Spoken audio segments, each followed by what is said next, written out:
host of the Questioning with Gary podcast, Gary McGee. That's right, this is the Questioning with Gary podcast. I am Gary McGee, and today I am joined by musician Kai Denonato. Kai, how you doing today? Doing well, Gary. Nice to be here. All right, so I want to talk about how you started growing up with all music, right? So did you grew up with a lot of musical influence? Yeah, so my dad, from before I was born, he was a touring musician. He toured with a number of bands, and he always played live music at events and stuff like that. He was a piano player. Plus, he owned a music school locally that I grew up around. I grew up with around a lot of professional musicians. Took piano lessons when I was 3 years old because that's all I knew at the time. I would always he'd bring me to work and I'd just be running around the music school there. So that evolved into where you currently are. So you're in a little band called Glass Cactus, correct? Yeah, that's right. We originally were called Flip the Script. So that was around my junior year, my freshman year, grade 9, and we were just your typical garage band. And then we started playing a couple shows here and there. We removed a couple members and then added a couple more, and eventually our tastes and styles evolved as we grew older, right? So then by my junior year of high school, we're Glass Cactus. We changed our name and kind of our image, started playing more live shows, and that was around the time when I got into recording and production. So we started recording our music, and finally now we're working on this album that's hopefully going to be out by the end of this year. But most of the members are away at school right now, so it's just me and the lead singer who are still at home. Gotcha. So how far along, how much work have you done on this album so far?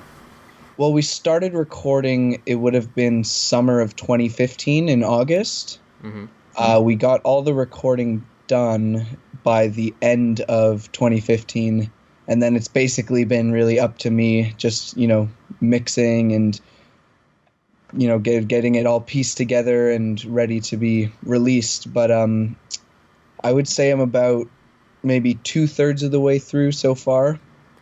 Right. So I have really no idea about the musical process. I know a little bit about it, but I know people do it all differently. I know some people who just use some basic stuff. They just record it using whatever, and then they just edit it on GarageBand or something like that. So I want to know specifically, what's your process? What tools do you use? What equipment do you use? Right. So I've been really fortunate because my father's in the industry. I'm 18 years old, right? I don't have a ton of money to invest in equipment and stuff like that, but I've been very fortunate to have a lot of it already at my disposal because, my father's accumulated over the years lots of great equipment. But I do have some pieces on my own. Basically, it consists of, my computer is kind of the driving force, and then I have my outboard hardware, which is like the in and outs sort of, right? Like in order to connect microphones into my computer. So usually starts off, we record the drums first, and we record the drums to just some really basic scratch tracks that we record, one take of, guitar or vocals, and then the drums record to that. Mm-hmm. And then we'll, go down the line. Next we'll probably record, bass, and then guitars, and then, vocals, and then rinse and repeat, right? For every song we have about, I think 12 or 13 songs on this album. So we'll like spend a whole weekend just doing the drums, and then spend a whole weekend doing guitars, and then it's very time consuming. Wow, yeah. Very, very boring, but I've grown to really like it and enjoy the process. But and then after all the recording's done, it's basically I just pick a song to work on. Because we record multiple takes for each track, right, and for each instrument. Mm-hmm. So I have to pick and choose which are the best takes for each section of the song. which maybe will take a day or two on its own, and then adjusting levels, adding effects, making sure it all sounds tight, and then I have to monitor it on different speakers, right? If it sounds good on my speakers at home, maybe it won't sound so good on headphones, so I got to take that all into account. And each song can, if I worked on it straight, I could probably get done in like a week or so. But obviously my biggest challenge is because I work full time and I work late hours, and I don't always get up so early in the morning. But just finding the time and the energy to do it. Yeah, so where does that energy come from? The motivation? Do you think it's just you've always had that kind of motivation to want to be a musician, to want to make music? I've always wanted to make music and do music, right? And at first, obviously, my dream was I wanted to be like a rock star, right? And then as I grew older, my dreams kind of developed into something more realistic. And now, I mean, if things don't take off with the band, which obviously is like the number one, what I would love to happen, but kind of what I'm hoping for is I'm going to go to school next year for audio engineering and kind of do, recording and production in a, professional studio, or have my own studio, or, the industry is so bizarre nowadays. You don't really kind of need to be in a professional recording studio anymore because it's so available. And I mean, I'm sure as doing videos and journalism has changed as well. Right, absolutely. I mean, like when you were talking about the process for you being a musician, when I'm making my videos, when it comes down to the editing part, a lot of that's the same. It's it's just you get a feel for it, and then you just For sure. yeah, and then you just go out and do it. Yeah, like I know some people who in the audio industry, eventually they did want to start out being musicians, and then they eventually did become something like audio engineers. That is a pretty popular thing, I believe. Yeah. Because I there was a point where I realized I was kind of better at the technical side of things. Like, I mean, I play a whole bunch of different instruments. I took tons of different lessons because I had it available to me, right? My father owning a music school, right? I could just kind of take whatever lessons I felt like. Right. But I realized I was better at doing like the technical side of things, right? Like editing, and rather than the creative side of things, which is kind of my forte. Whereas, my band members, the ones who usually, write the music and come forward with the ideas, that amazes me, whereas what I do amazes them. It's just, two sides of... Right, yeah, so you do like mixing, mastering, that type of stuff, kind of? Yeah, and that's what I find I'm better at is, the production side of things rather than the actual creative side of things. Right, so what programs do you use for the post-production part of that? So I went through a couple when I was starting out. I kind of pretty much tried all of them. I started out with the FL Studio, of course, right? Because back then I was just kind of making, beats and house music and just, what you do in high school when you have a laptop. But so I eventually settled on a program called Sonar X3 by Cakewalk, which I don't know if you know Roland, the software and hardware manufacturer. They have this software called Sonar. So that's what I use for live recordings. And then if I'm doing any sample-based work or like working on hip-hop or any sort of, beats and stuff like that, I'll use Ableton Live. Okay, so a mix there. Yeah, I heard. So do you personally do all the mixing and mastering for the band? Is that it? So most of the time I'll do all the mixing, recording, mastering, production, everything pretty much. For this album, what I'm hoping to do is once I finish all the mixing is we're going to send it out for a professional master, because I think that's a really important part of, the home recording process can get you so far, right? But I think just putting the extra money into getting it professionally mastered at the very least, I think can take the project up to a different level. Definitely, you can definitely tell the difference between songs. The song which we'll hear coming up soon after the break, Mango Ice Cream. That sounds pretty good. I thought that sounds pretty professional right there. You can, because I've heard some pretty amateur stuff, and Mm-hmm. there's you know, you can definitely tell a difference between stuff like that. Like this actually does sound good quality. So whatever you're doing a good job.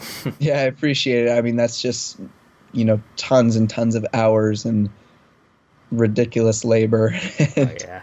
sleepless nights. Absolutely. So I want to talk a little bit about the band specifically. So how many members of the band are there currently? Currently, there are 5 members, including myself. I'm the when we perform live, I'm the keyboard player in the band, Mm-hmm. and then we have Aiden Fine as the lead singer and rhythm guitarist. We have Kabir Malik is the drummer. David Zimmer is our current lead guitarist, but before this year he was our bassist.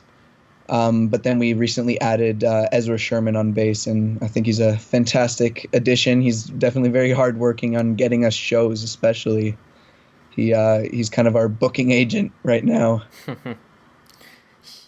Yeah, so It's very connected. yeah, that's a huge thing in the industry, especially the music industry. Right now, it's all about who you know. For sure, for sure. So all right, so we're gonna go ahead and take a quick break. After that, we'll come back. We'll come back in with the Shang mango ice cream. If that's all right with you. Absolutely. All right, and then we'll go off on a little tangent and maybe talk about some stuff other than your musical process. Sure. All right, so we'll just take a quick break, and we'll be back after this. Oh, hey, everybody. Gary here. I just want to remind you to check out questioningwithgary.com. As you write on questioningwithgary.com, you'll find all the other podcasts, and you'll also find some social media info. Aside from that, you'll see all of our Questioning with Gary videos, including the time when I went to the Trump rally and interviewed some Trump supporters, or the time when I went to Comic-Con and interviewed some nerds. That's right, it's all on questioningwithgary.com, so just head on over.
It'll take a few times for me to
say. I didn't know how to say. Hey.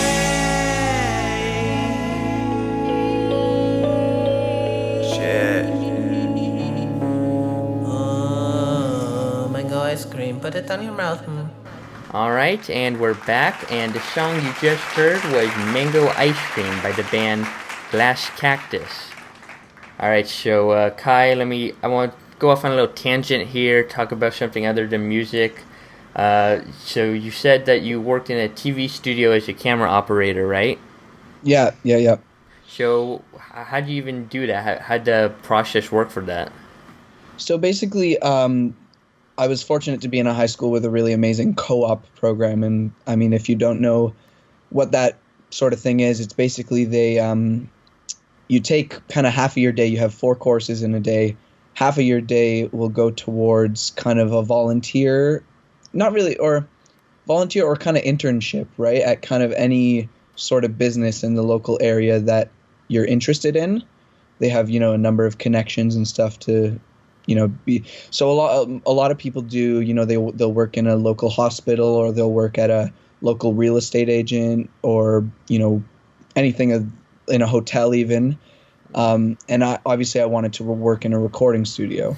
So I asked the program director what the options were, and he looked into it, and he said that a lot of people have a really great time with Rogers TV, and that's Rogers, the cable company and the cell phone provider. Because there's a local, station in the area that takes in, mostly co-op kids and volunteers. Anyways, so that was kind of like a second choice for me, but it ended up being like the best experience of my life. So it started out in the summertime, and they'll bring you on for mobiles, being like, recording soccer games. My first one was actually a trampoline competition. And yeah, it's fully hands-on. The volunteers are the crew, whereas it's different with Rogers TV than any other TV station because it's not unionized. So if you were at, anywhere else, they would kind of have you just like getting coffee and watching, or doing paperwork and stuff. Whereas here you were the crew, so setting up the cameras, running cables, and then actually recording the games, and either being on camera or being inside the truck. Working on graphics or anything like that. Anyways, it's a really, really amazing program. Right, so yes, because I don't know if we already said this, but you're based over in Toronto, Canada. Mm-hmm. So here in the States, there aren't too many, I don't think there are too many, that was in high school, you said? Yeah. Yeah, I don't think they have to, I think they should do more programs like that, more internships, more real-life experiences to get to get those kids to see what they want to do, perhaps.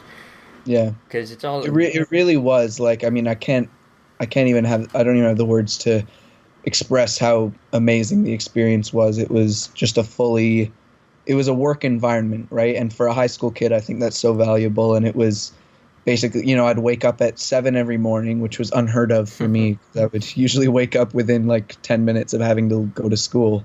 But I wake up at 7 every morning, take the bus up to the TV studio, and then work they had their morning daytime show, which is their basically breakfast television or stuff like that, right? But the community version. And I got to work with a really, really amazing host, and I was the camera operator on that show. And it was I would get in trouble if I screwed up, right, just like any employee would.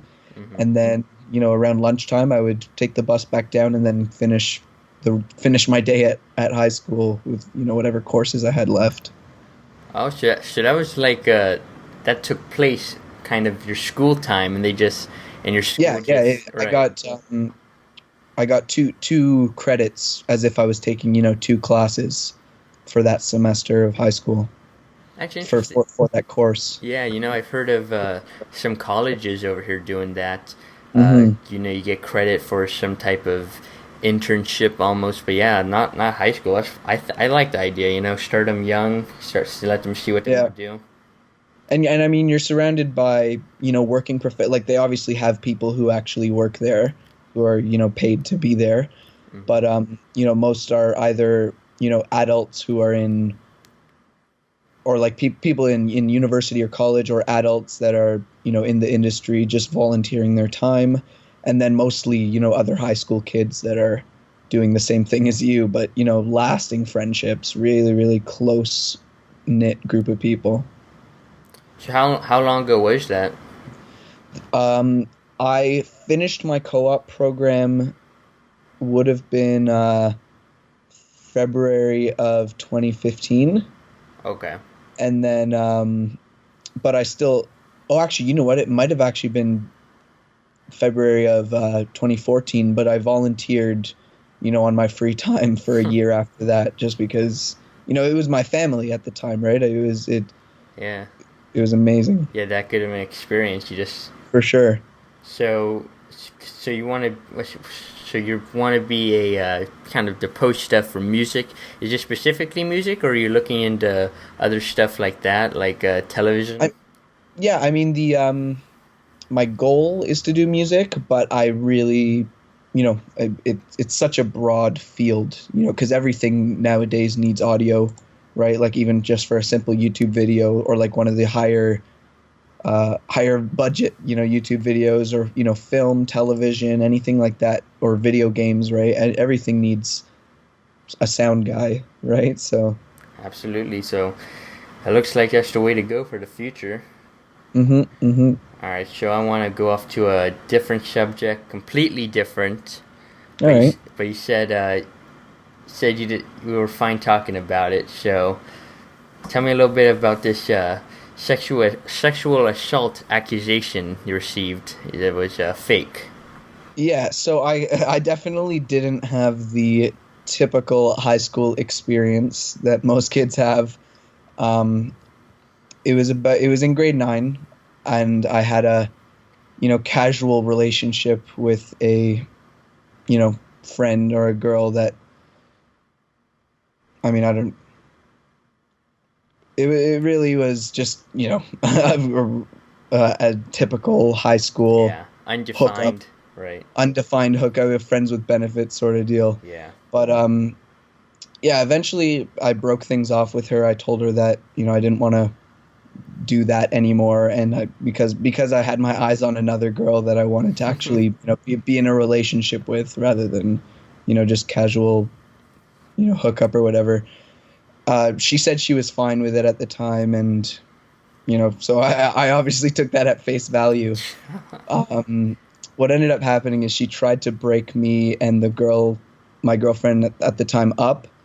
And then when that didn't work, she went to her health and gym teacher and said that I had, forced her to do things and pinned her up against lockers and just done all this crazy thing. And then she had, like one of her friends back her up.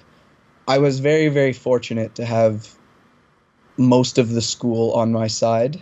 Mm-hmm. But obviously policy is policy, and due process and whatnot. So the teacher obviously has to report that immediately, because it is a very serious accusation to make, right? Oh, absolutely. Yeah. So, I got pulled out of school one day, and then they just said, at first they said they feared for my safety, and that's why I had to stay home.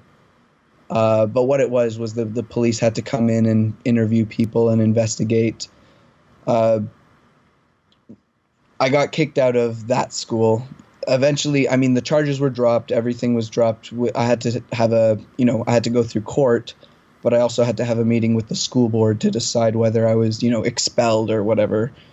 Anyways, everything all got dropped. The only condition was I couldn't go back to that school. So I ended up moving schools a couple times after that. But really, I had to grow up really fast. I didn't really get to have the high school. Well, I got to have some of the high school experience up until, midway through my freshman year. But the rest of it, I kind of was very jaded. Yeah. Do you think that was a pretty defining moment in your life? It definitely was. And I kind of have mixed feelings towards what happened, because on one end it was terrible, right? It was constant anxiety, constant, it took me a while to be able to trust people again, right? And trust, the police force, and because I wasn't treated very nicely, innocent until proven guilty stuff. I mean, Right. obviously, I don't hold it against them. You know, process is process. But I kind of always felt like I had to, you know, at every moment show that I was innocent, right? Because they were treating me obviously not like I was innocent, and it was all very very scary. But at the same time, I'm in a way glad it happened because I definitely was forced to kind of grow up and make some serious choices for myself, and you know, kind of figure out who I was and you know what I wanted from life, because you know that it was just a very big wake up call in Yeah. some bizarre way. Yeah, absolutely. You know, you hear about these young kids' lives just getting ruined over this. They, you Mm, know, if they, even if they're not found guilty like you, if nothing actually happened, yeah. and there's still huge, you know, huge things that happen in their life just because one Yeah. person wanted to make an accusation that was false Hmm. for whatever And of course, reason. I mean, and even though I don't really have any hard feelings on her as like the girl who you know accused me of these things either, because obviously we're in grade 9, we're Hmm. dumb, we're so dumb, right? We're all idiots, and we're all trying to figure stuff out for ourselves. So I don't really hold it against her, but like nothing came of it on her end once they, because I mean it took only you know a couple months to get things sorted with the school board so that I could actually go back to school, but obviously the court system takes so long, and it took about 2.5 years before everything was officially dropped. So Oh you know wow. it was just a really long waiting game, and you know obviously constant anxiety. But yeah, it was just a terrible experience, but a very defining moment in my life for sure. When was the last time you had contact with that girl? Oh, not since it all happened, really. Even want to, or would you want to for any reason? Not really, but you know what? I was very fortunate because people don't usually think about the. I mean, obviously, if everything goes positively in the legal system, right? You know, like everything gets dropped. You know, they realize it's a false accusation because realistically, there was no evidence against me, and there was a lot of physical evidence and anecdotal evidence against her. Um, but you know, I was very lucky that that my reputation wasn't tarnished. You know, because I had a lot of good friends, a lot of people on my side. I mean, like it's not like me and her never really did anything in private. I mean, we were stupid. We kind of like just you know made out in the hallways of the high school in view of everybody, which is very cringy when I think about it now. But I mean, at the same time, everybody saw what we were and what we were doing, and nobody really believed her. So you know, I was very fortunate in that respect, but the system is the system, I guess. Yeah, well, yeah, it's another life experience, I guess. Everything gets you to where you For sure, currently are. for All sure. right, so let's see. Is there anything you want to talk about specifically with the band, or Um, not nothing really that nothing really huge that we haven't really touched on, but I mean maybe more the live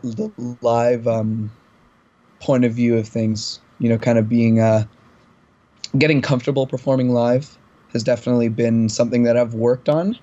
mm-hmm. Um, and I mean, I'm very used to live performances. Obviously, my the music school that my father runs does 2 annual, you know, recitals, and I was Oh, part of really? that from a very very young age. So you know, performing, and he would have me once I kind of was you know generally good at multiple instruments, right? Like the drums and the bass. He kind of would have me on as a just like a backing instrumentalist, you know, for kids who are maybe he was playing like Super Mario Brothers on the trumpet or something, right? And then he would just be like, "Kai, go play bass on it," or like, "Go play the drums for this," right?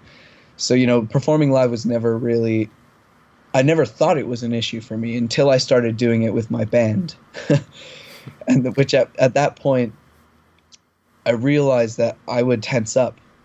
You know, Oh, like really? everybody else would be very comfortable, and I would tense up, and it was so out of character for me because I'm very outgoing. I'm very comfortable with people I don't know and putting myself out there. But for some reason, when I was performing, you know, I would get off stage afterwards, and you know, my friends or my girlfriend would tell me like, you just looked very uncomfortable the whole time, and I'm like, really? And I would watch back the footage, and I'd be like, why am I doing this, right? So you know, after 2 or 3 years, you know, it really just took me, you know, watching back the footage, listening to advice of my friends who see me, and just kind of like being able to relax on stage, definitely has helped. And it really does sound better when we're all relaxed and comfortable and just kind of into the music.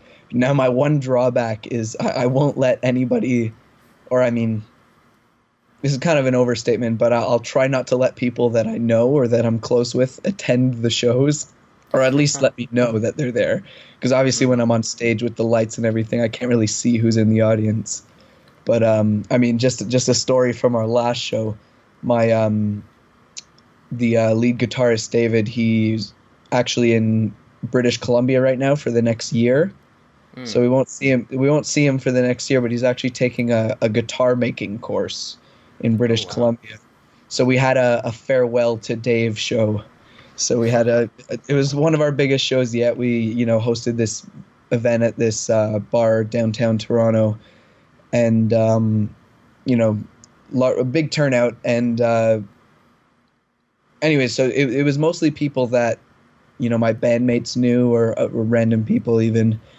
So I was able for the first half of the set to just kind of let myself go and just be into the music, and it was amazing. It sounded so good. Anyways, and then I took a break off stage during a song that I don't play for, and I went into the audience just to kind of see how it sounded out there. Yeah. And I noticed that, yeah, and I look and I see my dad. My dad just kind of came downtown to come catch our show, and he didn't tell me. I didn't know, right? And I see him, and I'm like, shit, right? Oh God, this is the worst thing, right? And I'm thinking, okay, you know what? I'm gonna. It doesn't matter. I'm just gonna forget he's there, and I'm just gonna get into it, because obviously, like, I can't fully let myself go, and my dad's there. Like, it really shouldn't make. It really shouldn't make a difference, but it does for some reason. Like, I just feel kind of self-conscious at that point. So when I get back up on stage, if you watch the footage, you'll see a very like inherent difference between the first half of the set, you know, when I'm just kind of like headbanging and I'm into it, I'm smiling, right? And the second half where I'm kind of looking around and I'm like, just, you know, trying to look like I'm into it, but I'm really not. Yeah, as if you got like sedated during that one song where sure. you're off stage. Yeah. And I mean, there's songs where I even have like a verse where I'm rapping, right? Which is not, it's just very weird. I mean, we like to do things like that. Just have, you know, off character songs. We do a cover of The Lion King in one of our sets. Anyways, and I just, you know, whenever my verse comes up, my heart is racing. It really should. I know the verse, you know, very well. I've done it a million times, and everybody always loves it. But if you watch my face in the video, and I just look like I'm about to have a cardiac arrest. But that's something I'm just working to overcome. Yeah, that's definitely one of the leaps. Listen to some of the music. If you want to listen to the music too, it's going to be on SoundCloud. It's on YouTube at Glass Cactus YouTube. The links will be up on the Questioning with Gary website. I have Facebook at facebook.com/cactusglass, Twitter, Instagram. And anyways, thanks for doing this, Kai. And Tinder. Swipe us right on Tinder. Yeah, swipe right on Tinder. Swipe right on Tinder for Glass Cactus. Oh, yeah. Alright, so anyways, this is Gary McGee for Kai Donato saying good day, good night, goodbye.